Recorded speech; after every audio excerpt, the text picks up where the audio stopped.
Good morning everyone, I hope you all are well. जैसे कि आप सभी जानते हैं कि कल 15 जनवरी जो कि हमारे भारतीय इतिहास में एक बहुत ही महत्वपूर्ण दिवस के रूप में हम सेलिब्रेट करते हैं। चलिए आज हम इसी के बारे में थोड़ा सा जानते हैं कि ये हम क्यों मनाते हैं, कब से स्टार्ट हुआ। चलिए, हमारे भारत में प्रति वर्ष 15 जनवरी को नेशनल आर्मी डे यानी कि राष्ट्रीय सेना दिवस हम सेलिब्रेट करते हैं। इसका मेन उद्देश्य राष्ट्र के लिए जो सर्वोच्च बलिदान देते हैं हमारे भारतीय सैनिक, उनको सम्मानित करना और उनको याद करना है। ये क्यों मनाया जाता है?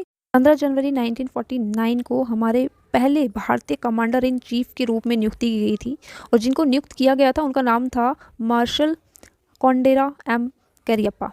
ये जो हैं ये हमारे अंतिम last British commander in chief general जो कि फ्रांसीसी बूचर थे, उनके उत्तराधिकारी माने जाते हैं। इस दिन हर साल परेड, कुछ सैनिक प्रदर्शन और परेड्स वगैरह की जाती हैं जो कि दिल्ली कैंट के कैरियप्पा परेड मैदान में आयोजित किया जाता है।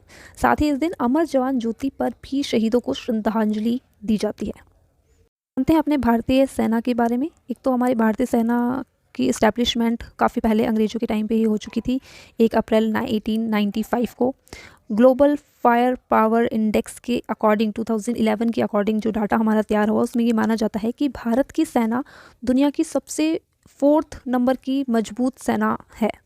आज के टाइम पे, वर्तमान टाइम पे हमारे जो आर्मी चीफ हैं वो हैं मनोज पांडे, सेना के मुख्य अध्यक्ष, और इनके पास बहुत काफ़ी मेडल्स भी हैं। इनको PVSM यानी कि परम विशिष्ट सेवा मेडल, AVSM यानी कि अति विशिष्ट सेवा मेडल, VSM यानी कि विशिष्ट सेवा मेडल भी मिले हुए हैं। चलिए अब जानते हैं इस इन्फॉर्मेशन से रिलेटेड आपको कितनी चीज़ें समझ में आई हैं। तो एक क्वेश्चन मैं आपसे पूछने जा रही हूँ कि हर साल आपको बताना है कि इनमें से कौन सा कथन सही है या सही है। पहला है कि हर साल 15 जनवरी को नेशनल आर्मी डे यानी कि राष्ट्रीय सेना दिवस हम सेलिब्रेट करते हैं। सेकंड है भारतीय सेना की स्थापना 1 अप्रैल 1895 को अंग्रेज़ों ने की थी। तो option A, B, C, D आपके अकॉर्डिंग कौन सा सही होगा, ये कमेंट बॉक्स में ज़रूर दीजिए। मैं आशा करती हूँ कि आपको ये इन्फॉर्मेशन अच्छी लगी होगी। ऐसे ही कुछ और भी इंटरेस्टिंग वीडियोस जो हमें जानने की ज़रूरत है वो हम लेकर आएंगे। सो थैंक यू, जय Hind, thank you for watching.